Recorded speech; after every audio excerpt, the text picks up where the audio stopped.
एक मीटिंग से निकला था। उस वक्त जब मैंने पॉइंटर्स भेजे थे वहाँ से लेके अब तक मैं वापस हाई सम 180 पॉइंट फिसल चुके हैं। काफ़ी इंटरेस्टिंग है, काफ़ी पिक्यूलर मार्केट है। खैर, जिस समय मैं ये पॉइंटर्स भेजे थे मैं उस समय की बात कर रहा हूँ। अगर आप देखें कल और आज के बीच में निफ्टी में अच्छी रिकवरी है, करीब करीब 1000 पॉइंट की रिकवरी थे। हाँ, अब अगर आप माने तो रिकवरी 900 साढ़े 800 900 पॉइंट की रह गई है। और आज जो सबसे इंटरेस्टिंग चीज़ थी वो ये थी कि आज गैप अप के बाद मार्केट नीचे आया। पहले एक बार तो लगा कि हम रेड में चले जाएंगे और वहाँ से जो रिकवरी आई वो ज़्यादा ज़रूरी थी। और उसके बाद हमने डे हाई क्रॉस करा, उससे थोड़ा सा कॉन्फिडेंस वापस आया होगा। ये थोड़ा सा एक इंटरेस्टिंग था कि गैप अप में सेलिंग जो एक्सपेक्टेड था, क्योंकि बहुत लोग फंसे हुए होंगे, लेकिन उसके बाद जो बाद में सेकेंड हाफ में जो ज़ोरदार तेज़ी आई वो ज़्यादा ज़रूरी थी। लेकिन अभी भी मैं ये कहूँगा कि थोड़ा जल्दबाजी होगा ये कहना कि वर्स्ट इज़ ओवर। हाँ, एक चीज़ है, एक बार जरा निफ्टी आईटी इंडेक्स रखिए और वो आई थिंक सबसे क्रूशल है आज का जो भी मार्केट है उसमें। सुबह पहली रैली कोलैप्स हुई लेकिन दोबारा लोअर लेवल पे बाइंग आई। उनमें से बात की थी हमने कि रिस्क रिवॉर्ड के हिसाब से शायद आज आईटी और मेटल्स में ज़ोरदार शॉर्ट कवरिंग बने। खैर, देखते हैं आखिरी का 1.5 घंटा रहेगा कैसे और उसकी बात होगी। वीरूष, गुड आफ्टरनून। Good afternoon. बिल्कुल, आखिरी का 1.5 घंटा कैसे रहेगा देखने वाली बात होगी, लेकिन जिस तरीके से आज रिकवरी देखने को मिली है, कल की भारी बिकवाली आज देखिए जैसा कि आप मेंशन भी कर रहे थे, निचले स्तरों से शानदार रिकवरी देखने को मिली। 300 अंकों से ज़्यादा चढ़कर निफ्टी कारोबार कर रहा है। मिड कैप में भी अच्छी तेज़ी, बैंक निफ्टी, सारे ही सेक्टर्स में चौतरफा खरीदारी देखने को मिल रही है आज के सेशन में हमें। लेकिन सबसे बड़ा सवाल यहाँ पे अनुज जी ये कि ये तेज़ी कितनी टिकाऊ लग रही है आपको? क्या ट्रिगर किया मार्केट को जो नॉर्मल एक रिलीफ रैली देखने को मिल रही है, या फिर कोई इसके पीछे की वजह है, और साथ ही ये कितनी टिकाऊ लग रही है आपको? सबसे बड़ा सवाल। देखिए, मैं एक चीज़ कहूँगा श्रेया, जो लोअर लेवल से रिकवरी आई है वो इम्पॉर्टेंट है। गैप अप होना था ये हमें पता था, गैप अप में सेलिंग आ जानी थी ये रिस्क था। हमने सुबह बात भी की थी कि गैप अप में अगर आप फंसे हुए हैं तो आप भले निकलने की कोशिश करें, लेकिन अगर आपने कल से लॉन्ग करा हुआ है तो आप एक ट्रेलिंग स्टॉप के साथ लॉन्ग रहें। ये सुबह की अप्रोच थी मेरी। और इसमें एक इंटरेस्टिंग चीज़ जो अब बन रही है कि अब हम कहाँ पर हैं इस समय। एक बार निफ्टी का आप लेवल लेकर आइए। हम 22,697 का हाई था, 22,582 पर हम हैं। मेरे ख्याल से अब जो लेवल टू वॉच है वो है 22,800 से 850 के करीब का जोन। वो मिड पॉइंट है इस रेंज का, जो हमने डबल बॉटम और डबल टॉप बनाया है उसका मिड पॉइंट है 22,850 पर। यहाँ पर आकर मुझे लग रहा है कि अब थोड़ा सा मामला मार्केट एक बार टेस्ट करेगा। 22,850 के ऊपर अगर आप टिके तो मुझे लग रहा है कि थोड़ा सा कॉन्फिडेंस बढ़ेगा, फिर आप और ऊपर जा सकते हैं। और आज का लो नहीं टूटना चाहिए। आज का लो 22,270, टेक्निकली हमने आज एक हायर लो बनाया है, कल के लो से मच बेटर, तो वो लो नहीं टूटना चाहिए। हायर लो और हायर हाई दोनों बनाया है टेक्निकली अगर देखा जाए तो मार्केट में। तो आज का लो सबसे क्रूशल सपोर्ट रहेगा मेरे ख्याल से। क्रूशल चीज़ हो गई देखने वाली बैंक निफ्टी और आज के एफआई के फिगर्स, क्योंककि आईटी में थोड़ी बाइंग आई। जब भी लोअर लेवल से वापस बाइंग आती है वो थोड़ा कॉन्फिडेंस बढ़ाती है आपको। अब देखिए, आज का लो था 50,030, अब हमें 50,561 पर। आज का हाई था 50,793।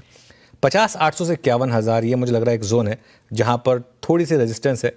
अगर ये क्रॉस होगा तभी कॉन्फिडेंस और बढ़ेगा। आज का लो सबसे क्रूशल सपोर्ट रहेगा। लेकिन इसमें ना ये लेवल्स मैंने सिर्फ इसलिए डिस्कस करें क्योंकि एक मोरलेस एक सेंस बन रही है कि अब ग्लोबल मार्केट में भी कुछ हद तक ग्लोबल मार्केट में भी सेंस ऑफ स्टेबिलिटी आ रही है। आप एशियन मार्केट देखिए, आप यूरोपियन मार्केट्स देखिए, डाउ फ्यूचर भी 700 पॉइंट ऊपर है। तो एक सेंस बन रही है मार्केट को कि शायद ग्लोबल मार्केट में वो जो एक नी जर्क रिएक्शन आना था वो शायद कुछ हद तक अब खत्म हुआ है। कॉन्फिडेंस आने में टाइम लगेगा मार्केट को। कोई भी मार्केट देखिए आप, काफ़ी मार्केट्स हैं जो अपने हाई से काफ़ी अब स्लिप होकर काम कर रही हैं, क्योंकि इतनी बड़ी गिरावट के बाद कॉन्फिडेंस वापस आने में थोड़ा टाइम लगता है, तो थोड़ा टाइम आपको देना पड़ेगा। लेकिन आज के लिए मार्केट का सत्र अच्छा रहा है अब तक। Very good afternoon. Stock specific क्या इंटरेस्टिंग लगा आपको? Good afternoon Anuj. Stock specific Anuj, जो चीज़ें इंटरेस्टिंग है उसमें मैं अभी एट द मोमेंट जिन स्क्रिप्ट्स पे मोमेंटम बन रहा है और कुछ सुबह का दोनों लेके चलता हूँ। HDFC लाइफ, डायरेक्टर साहब रखिएगा स्क्रीन पे। HDFC लाइफ में पिछले 10 मिनट से मैं ऑप्शन एक्टिविटी और साथ ही साथ फ्यूचर्स की एक्टिविटी देख रहा हूँ। डे हाई पर आज का ओपनिंग पॉइंट था 10, आया नीचे, 20 डे वहाँ से कंफर्मेशन लिया। इसने कल की रैली में एक बहुत स्टेबल सेशन दिया था, कल के कोलैप्स में माफ़ कीजिएगा, और ये स्ट्रॉन्ग स्ट्रक्चर था। और आज फिर huge buying, I mean 5.5% OI buildup, 687.75 in cash, future 690 almost striking, strong stable. मतलब OI और ऑप्शन और पुट राइटर्स की एक्टिविटी को देख रहे हैं अनुज, तो सबसे स्टेबल लगता हुआ। देन इंडिगो शायद आज मेरी टीम में भी था, आपकी भी पसंद, और Indigo is now heading towards all time high 5185। OI pattern देखिए वो बहुत स्ट्रॉन्ग, 5100 पे स्ट्रॉन्ग पुट राइटिंग हुई है, 2.5% बिल्डअप, 2 लाख शेयर का बिल्डअप है यहाँ पे, हाई टिकट साइज काउंटर है, बट एक टिपिकल फ्लैग पे फ्लोट करता हुआ, तो इंटरग्लोब एविएशन अपने साथ क्रूड का एडवांटेज कैरी करता हुआ, ये 2। और तीसरा है एशियन पेंट्स। देखिए एशियन पेंट्स हमने सुबह भी बात की थी, लेकिन इस वक्त बात करने का जो कारण है वो ये है कि एशियन पेंट्स अब अपने आप को 2402 पे, यानी 100 डे एक्सपोनेंशियल मूविंग एवरेज के ऊपर, इट्स जस्ट सिर्फ इस क्लोजिंग की बात नहीं है, ये इसमें बदलाव हो रहा है, टेक्निकल पैरामीटर से बड़ा चेंज। एक ज़माने बाद 9 अक्टूबर के बाद पहली बार एशियन पेंट्स 100 डे मा के ऊपर ट्रेड करता हुआ। जरा प्लीज़ OI रखिएगा इसमें। अभी हालांकि 2400 पे मेरे को बहुत स्ट्रॉन्ग पुट राइटिंग विजिबल नहीं है, बट स्टिल अनुज नीचे के स्ट्राइक्स में अच्छी पुट राइटिंग है। तो ये 3 stocks HDFC life, Asian paints और आपका ये इंडिगो, तीनों अच्छे ब्रेकआउट के कगार पे। अच्छा अनुज, निफ्टी बैंक को आज थोड़ा कंसिडर करते हैं। निफ्टी IT पे तो बात काफ़ी हो चुकी है। निफ्टी IT ने कल से लेकर 1:30 से लेकर अब तक काफ़ी साइजेबल पुल बैक दिया। ये निफ्टी बैंक 51,000 और 50,800 पे फंस रहा है, लेकिन आज 50,000 पे पुट राइटिंग भी है, वहाँ पर सपोर्ट ले भी रहा है। इवेंट को देखते हुए निफ्टी बैंक पे और बैंकिंग स्टॉक फ्यूचर्स जिन्होंने आज की रैली में पार्टिसिपेट एज ऑफ नाउ बहुत नहीं किया है, क्या व्यू बन रहा है?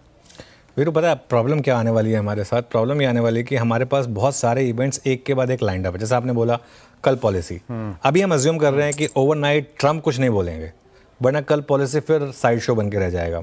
अगर हम अज्यूम कर लें कि ओवरनाइट ट्रम्प कुछ नहीं बोलेंगे, जो डाउ फ्यूचर है उसके हिसाब से अमेरिकी मार्केट स्टेबल रहेगी, थोड़े गेंस के साथ रहेगी, तो कल हमारे पास एक मौका होगा कि एक दिन के लिए हम फोकस कर सकें हमारे खुद के डोमेस्टिक इवेंट पर, जो कि है RBI की मॉनेटरी पॉलिसी।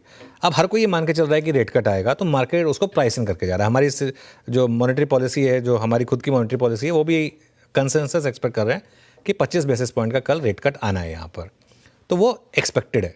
अब उसमें गवर्नर साहब उसके अलावा और क्या बोलते हैं, आई थिंक इसके ऊपर काफ़ी कुछ डिपेंड करेगा। थोड़ी सा वो ग्राफिक प्ले कर दीजिएगा जो हमारे MPC ने कहा है। तो अगर ऐसा हुआ तो मार्केट फिर एक अजम्पशन लेगा कि अभी भी बैंकिंग स्टॉक्स के पास आउट परफॉर्म करने के लिए, बैंकिंग और फाइनेंस आउट परफॉर्म करने के लिए अभी भी रीजंस हैं। देखिए बैंक निफ्टी ने काफ़ी आउट परफॉर्म किया, इवन कल की गिरावट के बाद भी बैंक निफ्टी ने आउट परफॉर्म किया है, तो ये पॉसिबल है कि कल मार्केट उस पर फोकस करे, लेकिन इसके बाद मार्केट का फोकस फिर वापस ट्रम्प साहब क्या बोलेंगे।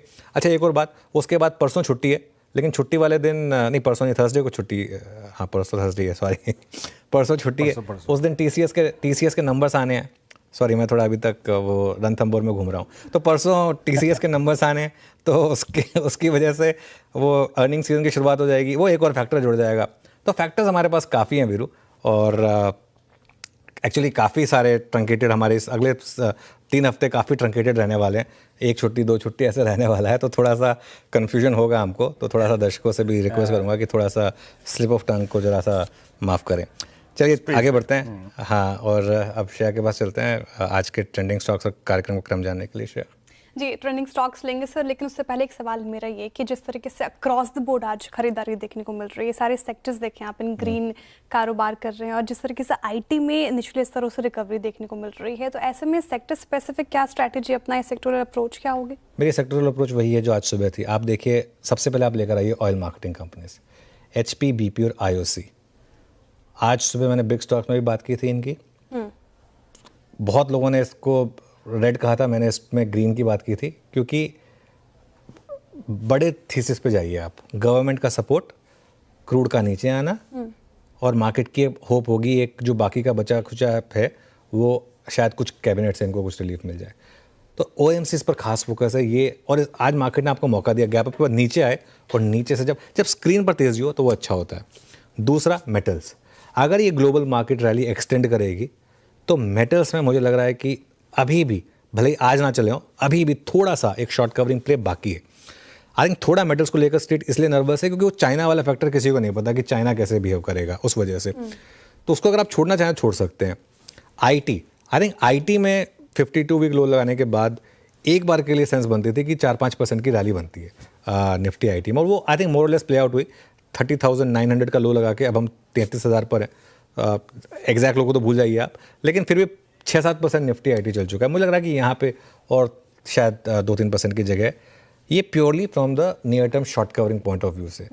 सबसे ज़्यादा स्टॉक्स वापस यही पिटेंगे अगर ट्रम्प साहब ने फिर कुछ उल्टा सुल्टा बोल दिया, तो जो यू नेवर नो वो कर सकते हैं। तो इसके लिए quick in quick out type की कुछ ये ट्रेड्स है, एक्सेप्ट ओएमसी जो जहाँ पर मेरा व्यू थोड़ा सा और कंस्ट्रक्टिव है।